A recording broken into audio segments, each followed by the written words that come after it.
Esto es una realidad. Las consecuencias de las decisiones de los boomers al fin nos han alcanzado y no son ellos los que van a sufrir, sino nosotros. Por eso hoy hablaremos sobre uno de los factores que más impacto ambiental tienen, la energía. Pero primero, ¿qué sabes de la transición energética? ¿Es poner paneles solares en nuestra azotea? ¿Acaso es empezar a usar la bici en lugar del carro? Bueno, querido millennial, lamento decirte que tus clases de secundaria no te van a ayudar a definir lo que es la transición energética. Pero no te preocupes, por eso te hemos traído un gato. La transición energética es la sustitución gradual del sistema energético actual por otro sistema energético, donde predomina la energía proveniente de fuentes renovables o nucleares. ¡Oh, por Dios, qué gato tan sabio!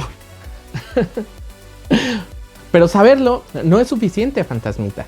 Debes abstraer ese conocimiento, dejarlo completamente seco. Así que ahora, ¿qué es el sistema energético? Roger, ¿nos puedes iluminar otra vez, por favor?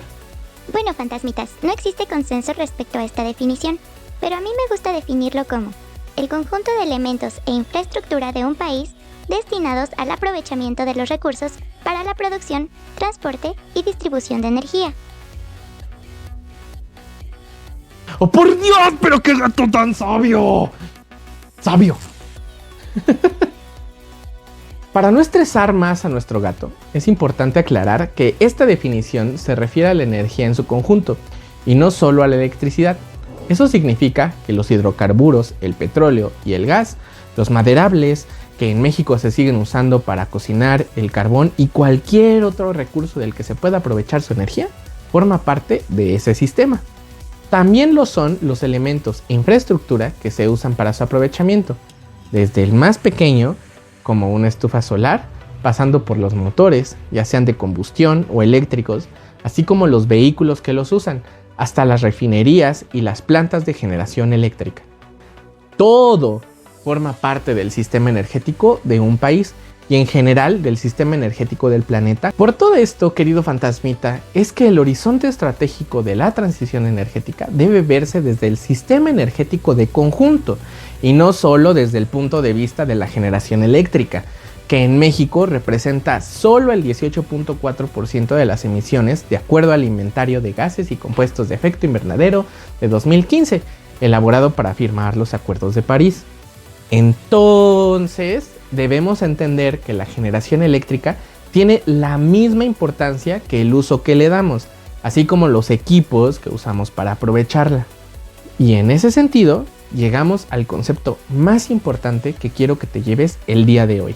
Así que, clase, apagad los móviles y prestad atención, que solo lo voy a decir una vez.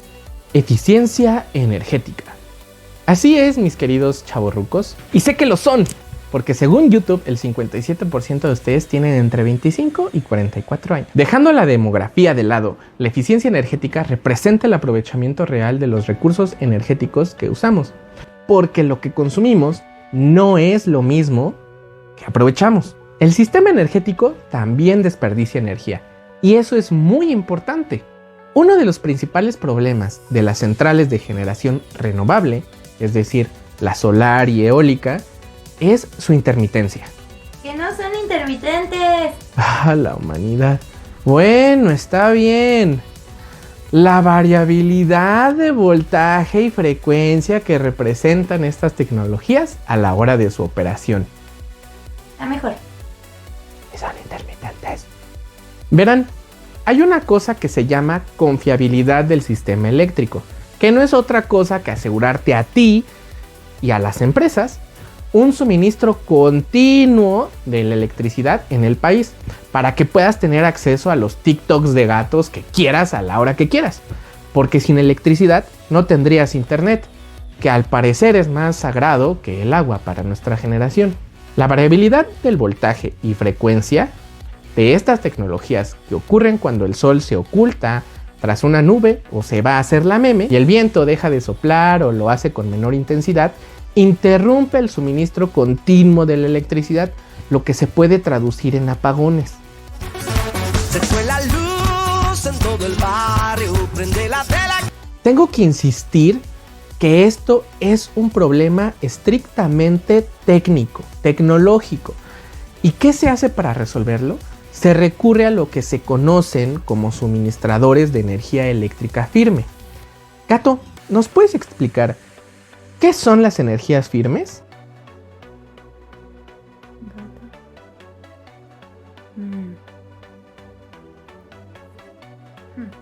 Es aquella energía en un sistema eléctrico que, no importando las condiciones del sistema, se encuentra garantizada en todo momento del día o del año, cuando la demanda requiera la generación de energía eléctrica. Pura gente sabia en el estudio, me cae de maíz. Resulta que de entre todas las tecnologías actuales disponibles, solo algunas pueden ser firmes. Por ejemplo, la nuclear, que mientras no se acabe su combustible, para calentar el agüita, suministra electricidad de forma continua. La carboeléctrica, el carbón, el ciclo combinado, es decir, la quema de gas, y otras térmicas convencionales como el combustóleo. Algunas personas también consideramos que la generación hidroeléctrica puede ser una tecnología de base bajo ciertas circunstancias, pero es un debate técnico que no está resuelto, ni resolveremos aquí. ¡Ey! Suelta ese teclado, porque ya sé que no te gusta que haya nombrado mayoritariamente a las energías fósiles, pero insisto en decirte que este es un problema estrictamente técnico. Así que mientras no seamos capaces de construir una esfera de Dyson, replicar el proceso de fusión nuclear o cavar túneles capaces de aprovechar la energía geotérmica del planeta, te guste o no, estas son las fuentes tecnológicamente viables con las que contamos para suministrarnos electricidad de forma continua. Bueno, sí existe una forma de volver una fuente de energía intermitente. ¿Quién es intermitente? Con voltaje y frecuencia variable en energía de base. Y es a través del almacenamiento. Sí, almacenamiento de energía. Las famosas baterías de litio son la clave para que cuando exista un bajón de voltaje que suministra un campo solar, la batería pueda dar ese respaldo. Pero existe un pequeño inconveniente con eso. La instalación de baterías con la capacidad suficiente para hacer eso es caro. Incrementa los costos de suministrar la energía renovable. No debería haber mayor problema, ¿no? Digo, incrementar el costo de la electricidad sigue siendo un precio bajo para la meta de salvar al planeta y a nosotros mismos. Deberíamos poder asumirlo sin problemas, ¿no? Sí es cierto. Las propuestas regulatorias y legislativas que proponían que los productores de energía fotovoltaica y eólica tuvieran que instalar baterías capaces de almacenar un 3% de su capacidad instalada fueron echadas para atrás mediante amparos promovidos por esas empresas. ¡Hijos del maíz! Sin embargo, en California, Estados Unidos, las obligan a tener un 60% de almacenamiento. ¿Por qué aquí no? Porque al parecer incrementar los costos en la producción de electricidad de esas plantas representa una desventaja competitiva para esas empresas. Traducido, que les importa más seguir ganando dinero. El respaldo en México a la variabilidad del suministro eléctrico de las tecnologías eólicas y solar solo puede venir de un lado, del ciclo combinado, o mejor dicho, de la quema de gas. Y eso representa otro problema técnico, porque a medida que incrementamos nuestra capacidad de generar electricidad a partir de estas fuentes de energía, debemos de incrementar también nuestra capacidad de brindarle un respaldo.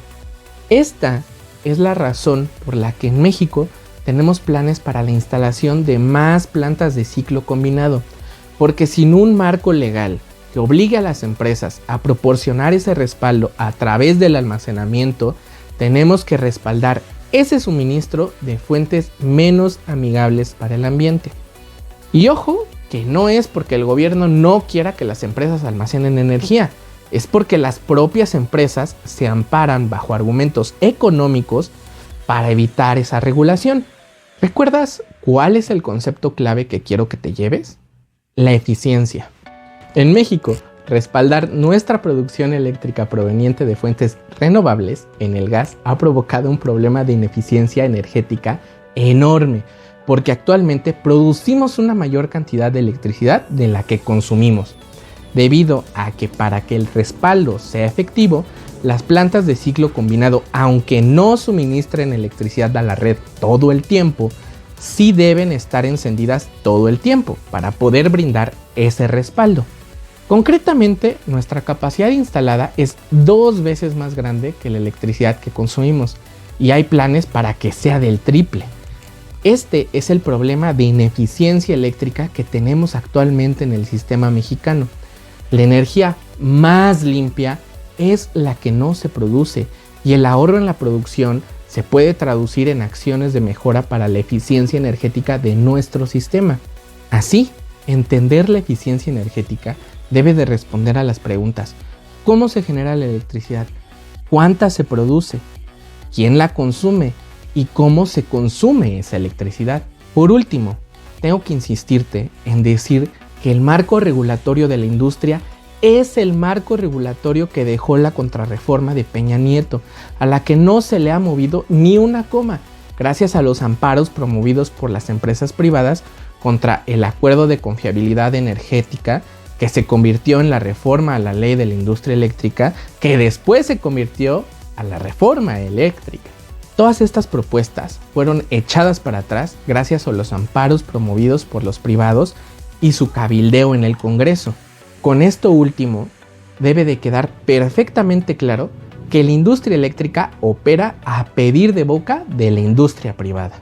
Es importante hablar de estos temas, porque una población con mayor conocimiento del tema puede demandar de forma más informada los cambios necesarios en la política energética del país que aseguren una verdadera transición energética.